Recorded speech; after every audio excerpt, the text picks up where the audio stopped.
Yeah, it's Charlie's first time watching. Mr. Charlie Rich, so if I can come. And then can I also call to come up to the screen Miss Mariah Nonnemacher. And then Mr. Durassie, Kiangangu also. And last but not least, Mr. David Wayman.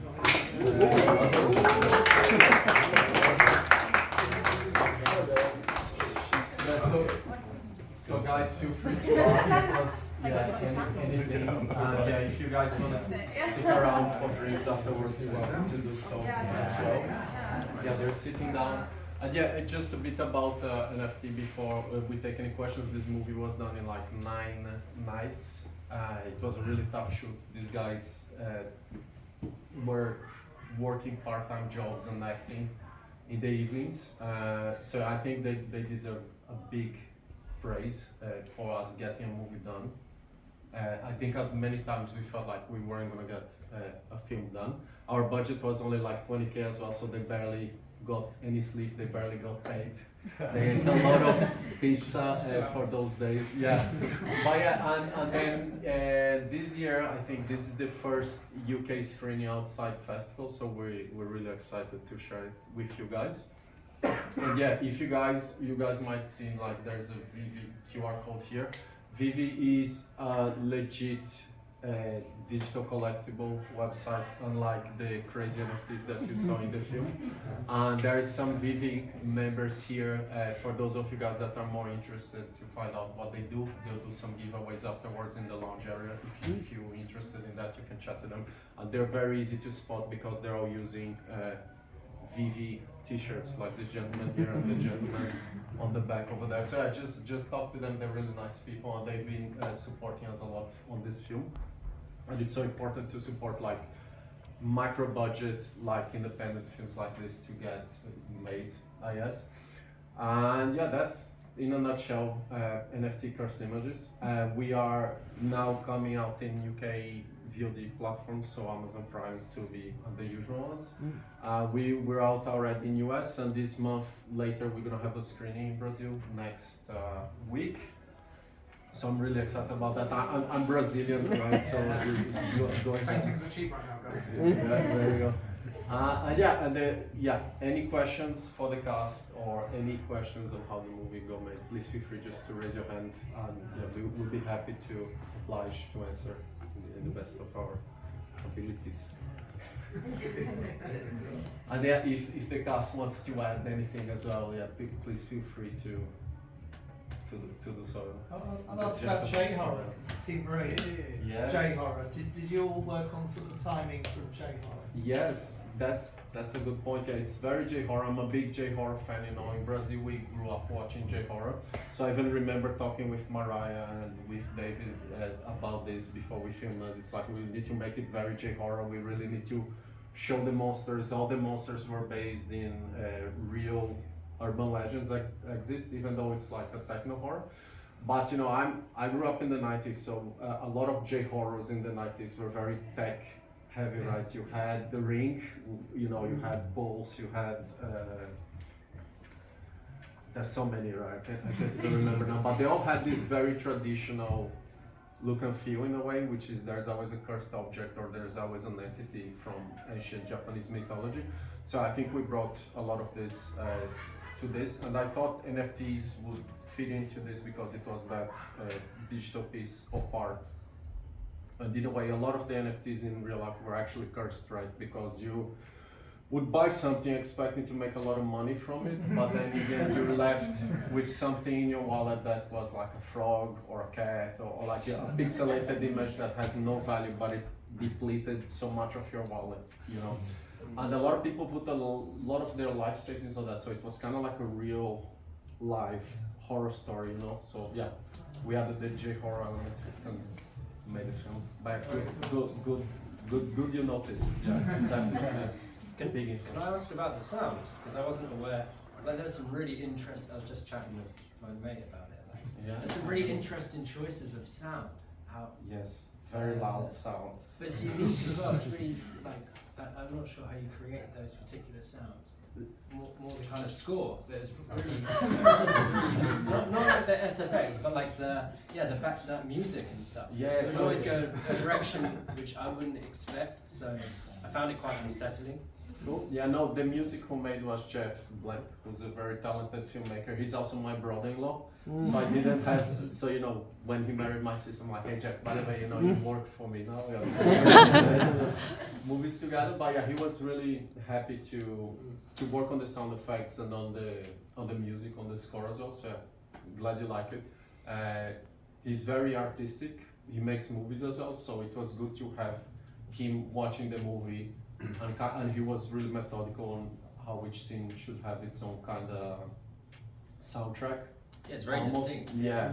And yeah, we tried our best not to repeat any sounds. And yeah, a lot of the music kind of tied in with the sound effects and the jump scares that we added. And yeah, it was cool. And then a cool fact as well about that's like I have a nephew, right? And he was a baby, so a lot of the sound effects that the monsters did was Jeff just playing around with my nephew and his baby sounds, and then just distorting those and then making those more crazier sounds. So cool. You know, I hope you enjoy the movie. Yeah, man, it was awesome. Yeah. Gentleman over there. I'm Charlie's friend. I really enjoyed the movie. I thought it was great direction. The performances were amazing. You already got 9 days to do the shoot. Did you guys spend any time prior to the shoot, the cast together at all in any way, like rehearsals? Now we didn't read the script, did we? There was even a moment where I think it was like the night before we were like, oh, this location has fallen through. We need to rework the script to make this work. It's no longer on a boat, and so like that was literally the night before. So we're improvising it and doing the lines like the night before, even hours before. So yeah, I think we did do a few read-throughs, but it changed pretty dramatically, and it felt very like kind of guerrilla-esque, and like that we had 9 days to shoot it in, and you know, I think in total, at most, we maybe had 4 or 5 crew on set at all times, Yeah. which is very intense. It Not was very run and gun. ideal, yeah. Yeah. I think all the read-throughs we did were, that I remember, were online. Yeah. So we did obviously, like, as you do, you know, and these were all in like, different parts of London. But I think the scene, well, not the opening scene, but the start of the scene, we were all together in the living room. That was the first time some of us met. That was the first time I met Mariah, for instance, and some of the other actors. And that was the only time we were together. Not just like in the film, literally, but like also in real life. That was the only time. Because it was right around COVID as well, when we Yeah. had to do those virtual meetings and like virtual read-throughs. So we were trying to do that until everything kind of let up, and then jump straight in. I guess a lot of us already knew each other, but there was sort of chains. There wasn't like There was a we chain. weren't Each all other mates, but for a yeah, really long time. and you know, and then the rest of it we've been friends Yeah. for donkey's years. So I guess that makes it a little bit easier. Yeah, so this is right there. Yeah, no, just to add to what Mariah said, yeah, it wasn't like the easiest of shoots. Yeah, a lot of things did fall apart. Right before we shot, a lot of crew members didn't come back because they couldn't. To be honest, it wasn't the best shoot. You know, I didn't do the best job either to like make sure everyone was like happy in the shoot. Like shooting at nights for me, you know, as a filmmaker, yeah, great. You know, but for the crew it was tough. For some of the actors, it was really tough as well. I'm sure, like as you can see, it's half the cast here. You know, I didn't make any enemies, but you know, some people, I'm sure, like they will enjoy watching the movie from their homes. You know, but yeah, it was during COVID when we started shooting. It was like 2022 when we started shooting, like January or February. So really, yeah, this movie was shot like 4 years ago. And we all had like part-time jobs, and then obviously David had this like knack of just like sleeping in between scenes, which is And during nuts. sometimes. That was nuts. Like I've never seen anything like it. Like just literally just falling asleep. Hey, it's time to go on set. And he's like, oh, okay, all right, let's go. And then we'd cut, and it wouldn't be his scene, and he'd just fall back asleep just like this. Like it was nuts. I think there was a question earlier. Yeah, sorry. You touched on it just there. I mean, obviously, like you're working in London locations at night. That was what I was going to ask. Like, what sort of hours were you working really? Like during the evenings? Yeah, I mean, we did it in winter just so like it wouldn't be as bad as having to shoot nights in summer. But I think it was still pretty tough because we were starting to shoot most days like around 9 p.m. because we needed the streets to be quiet right in London. Even though it was during the COVID days, around that time we were shooting, you were already allowed to leave your home, right? You didn't. You could meet up with other people. Yeah. So yeah, we did get stopped quite a few times as well when we were filming. You know, I even remember like in Charlie's scene with Najara, like we got stopped by security, even though we weren't in anybody's. Well, where we were filming was like near Holland Park, Yeah. and so you get people paying way too much money for like a room that's way too small, but like they're super high end in how they live, like. And yeah, as soon as there's any strange noise, they just try to get security on us. And But yeah, to answer your question, most of the days were like from 9 to as long as we could. 6 a.m. Yeah, Some of them went into the morning. That painting shot is in the morning. Yeah, so that's the, like right around like 6, 7 a.m. Yeah. So yeah. It varied from day to day as well. Yeah, I remember the scene with Dan when he's like in his flat. That was like 2 a.m. Yeah. Mm-hmm. Yeah, a lot of the scenes were like that, like 2 a.m., 3 a.m. I had it easy then. I just finished. Yeah. It. 2 hours. Just 2 hours. And that was it. You say you've got this real vulnerability about So were you shooting throughout the day and then the night as well on top? No, we shot mainly nights. I mean, the only day scene was the one with Mariah and David in the end. So Yeah. All night shoots. Yeah. next time. I mean, I think it will, for me personally, it was better to shoot at night, just because we did a lot of like outdoor shoots as well. But yeah, I think in the future, if we can, we just do like day for night and make sure it's easier. A lot of zap orders as well. Yeah. There's a lot of zap orders happening to feed us, and like I think at one point we had to order red Solo cups like last minute. And just, like, Yes, we boom, had right to. in. Yeah. It was good for sound though, and being at It was night. great, No yeah. planes, nothing. That was pretty easy. Yeah. I mean, sorry. Nah, crack on, bro. Go I for mean, it. did working in night affect your camera choices or your lenses choices, or like to kind of get as much as you can from these night shoots? Yeah, I think what affected most that's a good question. But besides the nights, it was just like where we were shooting, and like Mariah mentioned, we had like 4 crew members. So we used to joke, you know, there's the skeleton crews, and then we were the torso crew. You know, it wasn't really the skeleton. The crew kind of varied in size, and then the camera, we started with like I believe it was a red Komodo, but it was really run and gun. It was like just the sticks, and then camera, and the DP a lot of times would, as you could see, a lot of it was very handheld, even though it's a horror movie. Just because that we had to just like get a lot of these guys home so they couldn't make it for their respective jobs the next day. Yeah. So yeah, we didn't really have much time to set up scenes or anything like that. It was more like we'd show up in the day. A lot of times in Airbnbs where we never really studied the place before. Sometimes we filmed even in Mariah's house one day just to make things easier, you know. Yeah. But yeah, it really was a basic camera package, basic lights. I mean, good camera package, but yeah, just running on it most of the things. And likewise, same for the sound, you know. Everyone had to be very, I wouldn't say tech savvy, very like just quick to adapt to the situations and where we were shooting. So. What was your question? Oh yeah, I was saying, love the shoot, love the film. It was a lot of really fun performances there. But I had a question for Danny's character. There were some scenes that started to come through quite comedic, and I was wondering if that was something that you were building into the character, if that was something that came out in the edit at the end. Is that sort of like some of those intentional points when you're on the phone on the laptop and stuff like that came across very comedic, which were great, really relieved the tension, but I was wondering if that was intentional or not. That's a really good question. Thank you for that.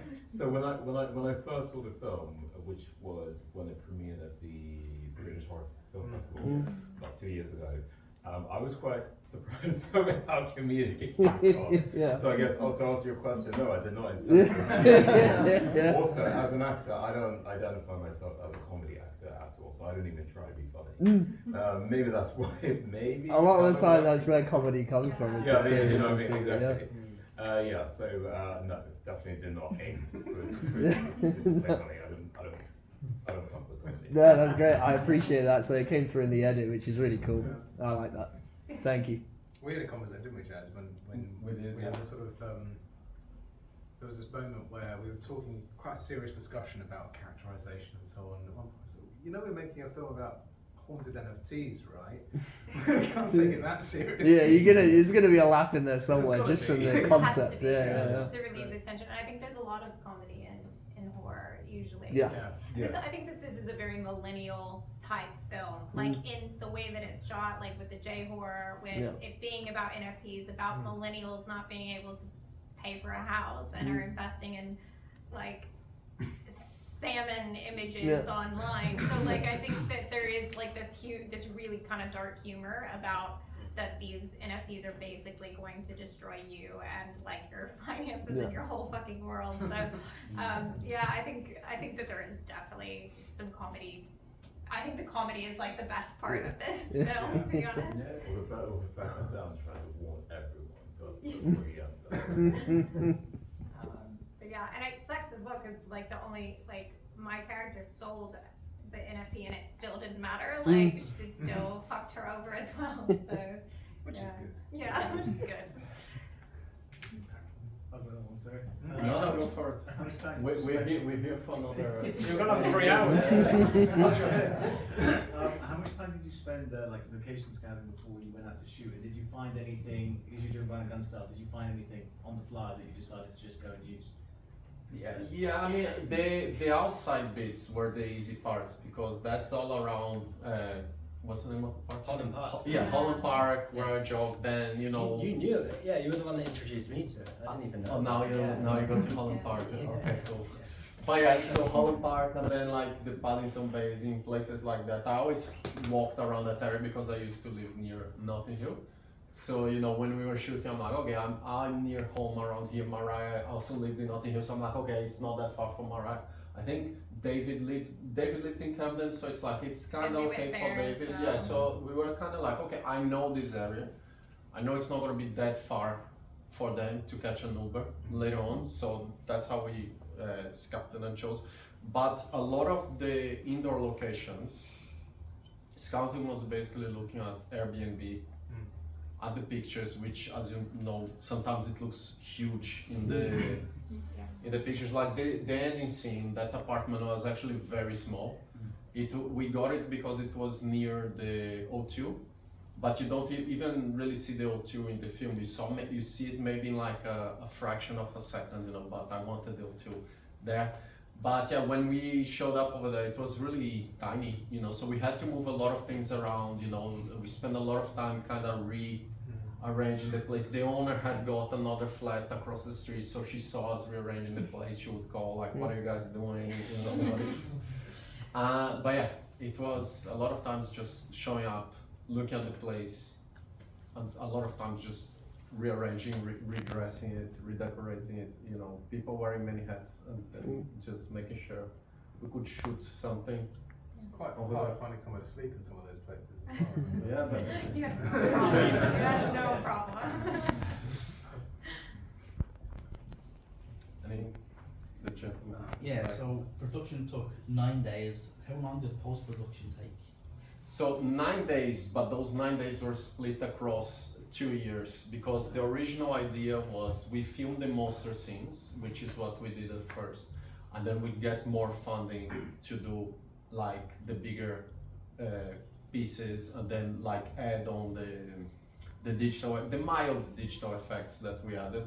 We use a lot of practical monsters, right? I'd say 90% practical, but then while we were talking to people to get a budget, and we were gonna get more budget, but I spoke to one of my film making mentors, I'd say, you know, and he was just like, why don't you just do it yourself, you know? And then, you know, we had half a movie, so I'm like, okay, I'll just do it myself, cool.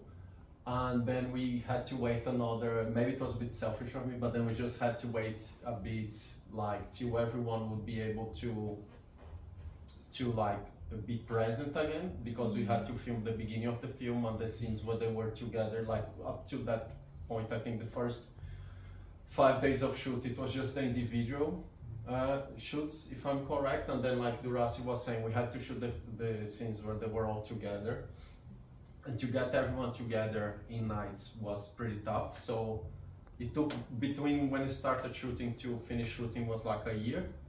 And then we took another year just to add on the digital effects that we needed to get the rest of the budget and add on. A baby was had during film, Yeah. like literally, and she was pregnant, and then, well, she was not pregnant at the beginning of shooting. Yes.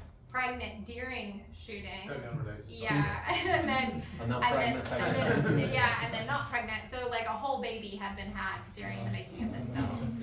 So yeah, Who was that? Emily. Is that one of the cops? Emily, yeah, Oh, right. Emily, Yeah. Sarah. yeah. Yeah. Um, so she's even pregnant in one of the first scenes, which was shot later, down the line. That was probably one of the last scenes that we did was all we shot together. her. So we had to again like frame her, get her sitting on the You're floor, up. like kind of cover up the baby belly. But yeah, to answer your question, it took, I think in total it took like 3 years till we like released the film in the festival. And then to add on to that, I wanted to make sure we had a good release, because these guys have been waiting for so long. You know, they're very modest, but they put so much hours and time and effort, you know, in the film. No, all you guys, but yeah. So we waited another year to find the right distributor. We found a really good distributor in Chroma. And then we found a really good partner in Vivi as well, which has been helping with promotions and distributing to like the non-film people, to the more like crypto and NFT people that would like to watch this film. So in total, the whole process 4 years. And during this time, the NFTs came and went. So when we were filming, I remember looking at my phone and seeing all these crazy prices skyrocketing. And then by the time we release, a lot of the commotion we get in the comments on like Letterboxd or MDB is like, why the hell are you making an NFT movie in 2026, right? But look, it kind of fits into the tale that a lot, not all, but some of these NFT projects were really cursed. It was like, you join, you see like the numbers going up, but you don't really cash out because you're always trying to get the most out of it, but in the end you're left with nothing. So for me personally, I kind of like that. You're saying it's better that we were late to the party. Yeah, I think it worked so well with the script that like, especially with like Paper Hands Dan and like, you know, him not being able to make any money from it, and it's just like how badly it can go. It literally just speaks to the script so much. Yeah, it's a bit like In the Ring, right? Or using a VCR tape that was cursed. And Yeah. we're already in the DVD age. So Yeah, exactly Yeah. that. Yeah, that I've was- never even thought of that before, to be Yeah. honest. But yeah. I've got a question. Did you get attached? I'm asking this because the one clear memory I have is in between shots, and it's you just cradling the head of one of the monsters like a baby. I was gonna bring it here, you Did- know. well, But my girlfriend said no, you don't know. But yeah, did you get attached to any of the creatures? Because you know you kind of I mean, birthed them in a way. Yeah, the blonde ghost was my favorite personally, because it's based in a Brazilian legend, right? So when I was growing up, I was scared of that blonde ghost. So I always wanted to either make a movie about her or add her into a movie. And then when we did NFT, I'm like, okay, I'll just put her as one of the most. But yeah, my head. Yeah. It's like, yeah, I'm attached to it. If you scan this QR code, you get a little digital head, just like that. So, Alright. yeah, I still have it. I was gonna bring it, but yeah, it's just too fragile for me to carry it around, and too scary. So, you know, Bring on the to tube. bring it in the tube. Yeah, I just so. remember you caressing it, you know, sitting in the sofa. Talk Between shots shots. into it. Yeah, yeah. Yeah, it's still around. Any further questions? Any more questions over there? He had loads. No? That's it. Yeah, obviously you said you did the monsters first, so obviously you had to kind of do head casts and things like that.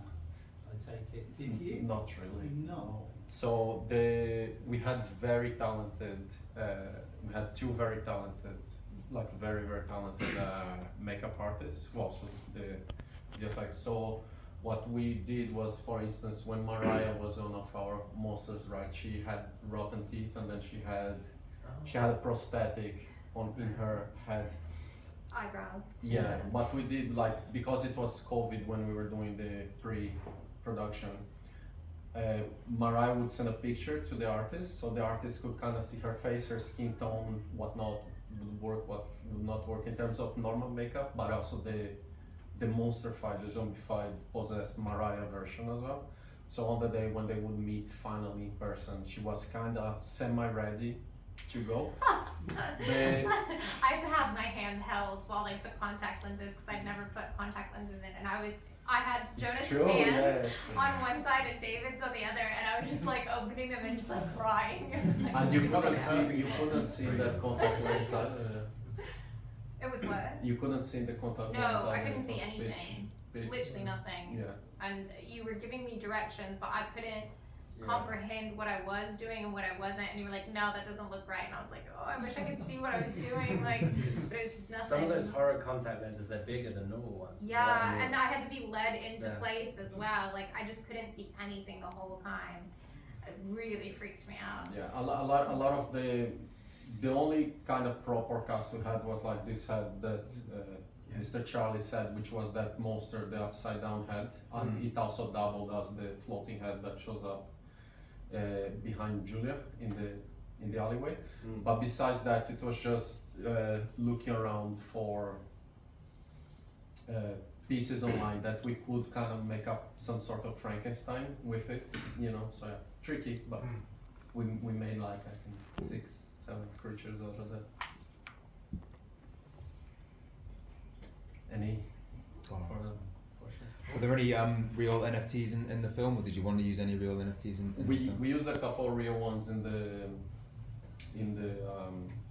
the scene when they're googling it, and yeah, we had a couple collections. We had Vivi as well, that in the end kind of came on board as a partner. And like some of the NFTs in the film are like now official NFTs as well. Like I think we hold one, right? Yeah. Yeah, on VV. Like it's an actual. Still waiting for it to go on the value. Yeah. So yeah.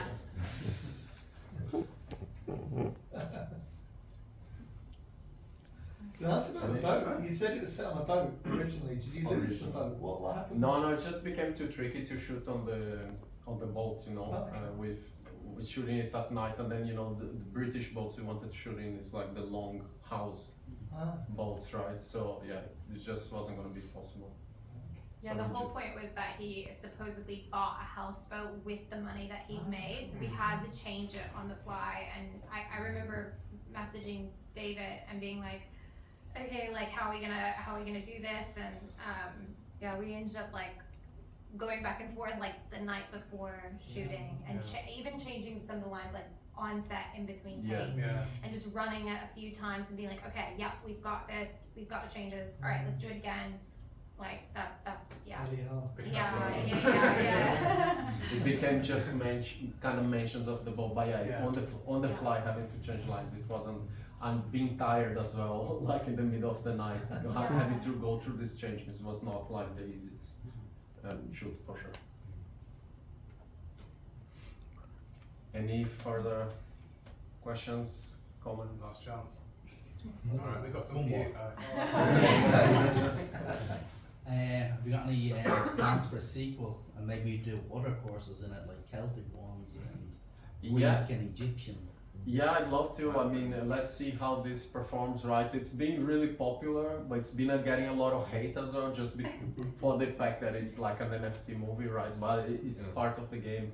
I'm happy people are watching it, so let's see if there's a sequel. If not, I mean, I'm big into these Legends kind of thing, so maybe we do a Legends kind of movie. We've already gotten one potential. Well, someone that we did like a podcast with or Oh, whatever. yeah. And he Yeah, was we like, have a potential. So everyone do another one. he said if you want to do a sequel, like Yeah. I'm ready to fund it. Like, and somebody who was obviously very keen on the film, really loved the film, and interviewed us on his podcast. Is it a podcast? Yeah. It's a podcast. And yeah, just really loved the film and was like, yeah, I would love for you guys to do a sequel. And so there was one person that was really interested when he was interviewing us. Yeah. And wanted to know about that, but yeah. I mean, if there's a sequel, I mean, this one was made for 20K, so we could probably make like a few more. For this price, you know? Longer than 9 days, hopefully. Yeah. Concept. Now you need a couple of million. Yeah, there you go. Exactly. That would be nice. Yeah. Is that an offer? Did you have a further point to make about people who buy and use NFTs? Because I did think that in the film that you know, normally, or at least classic slasher films, would be teenagers having sex and Yeah. a camp or something, and that's sort of the point. Like only the one who doesn't have sex, and only the one who stays alive at the end. Yeah. Did you have some kind of like comment about people using NFTs and the characters being set up, and you thought the audience would sort of enjoy watching them be killed? That's a good question. You know, I think like we can't really put all the NFT buyers into the same bag, right? But yeah, there is a lot of people that bought certain kind of NFT projects that were in it for themselves. There is a bit of a message here that we wanted to show, that it's like if you buy into the wrong project, you don't do a research, you're just trying to get a quick gain, you're gonna be stuck in that kind of like pyramid, right? Even if you sell, you think you're getting out, you're not really out. Your bad luck or your bad decisions will catch up to you eventually. So I think that was the message, and that's why like when we were making the film, we didn't want David, even though he was like the main character, we didn't really want him to be the hero. He was our kind of Lovable muppet. yeah, but He's an asshole as well. yeah, not your typical hero. I'd say not your typical lead, right? He was kind of like more even like a villain in a way. He was thinking always about himself, you know, trying to kiss his old girlfriend. Such a big move in a way, you know. And then like in the end, messing up for his friend as well, which is what would happen sometimes in these kind of situations. Is like when you just want to get rid of things, sometimes you just try to throw it to whoever you can, right? And that's what happens between Dan, who was the actual hero of the movie and was trying to help people, and then David, who was the more like up for himself. He wanted to make some money. He realized he wasn't going to, then he was just trying to get out of the situation. So no, we did have like some of the NFT buyer archetypes in the film, I think, but yeah, we just didn't want to like give any message, you know. But yeah, some people will enjoy seeing like crypto bros getting killed for sure, you know, I'm sure.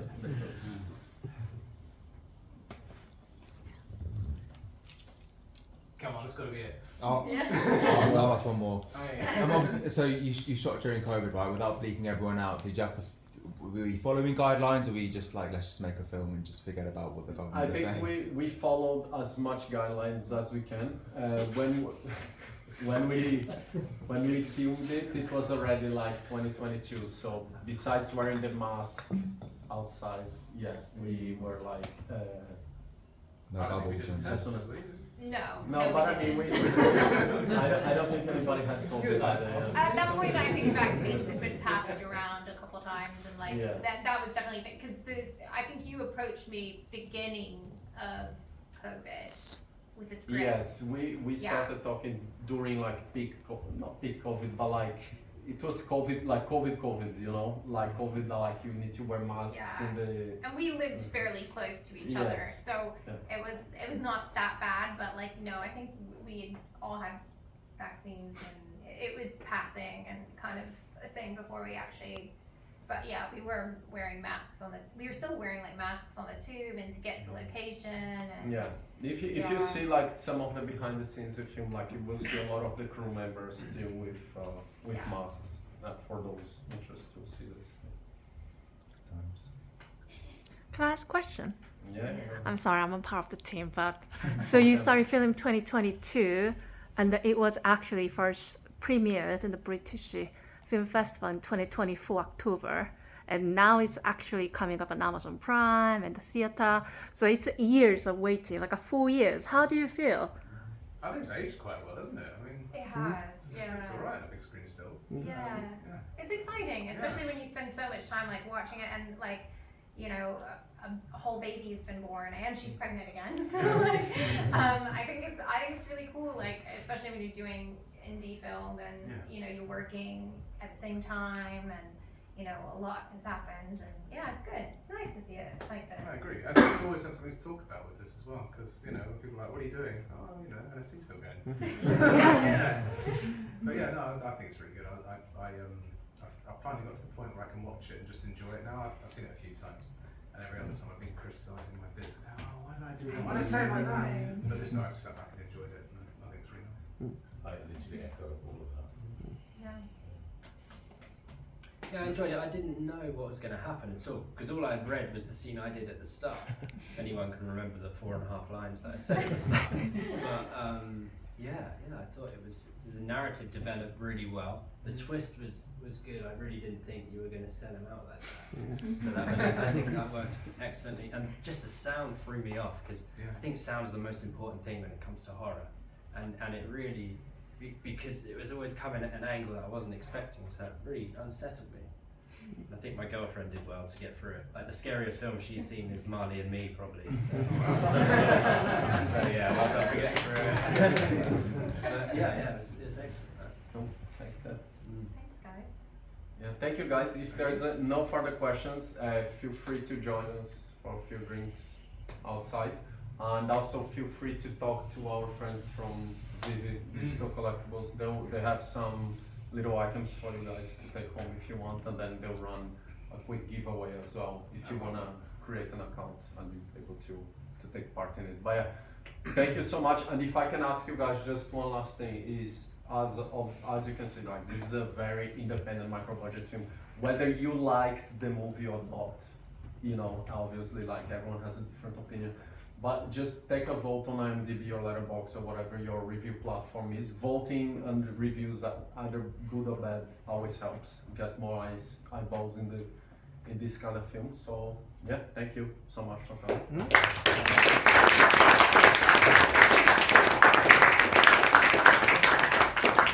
Just so that you guys know, this broken glass over there. So And guys, one last thing. We can drink indoors, but we can't really stay outside with drinks now because of the neighbors. So yeah, just enjoy.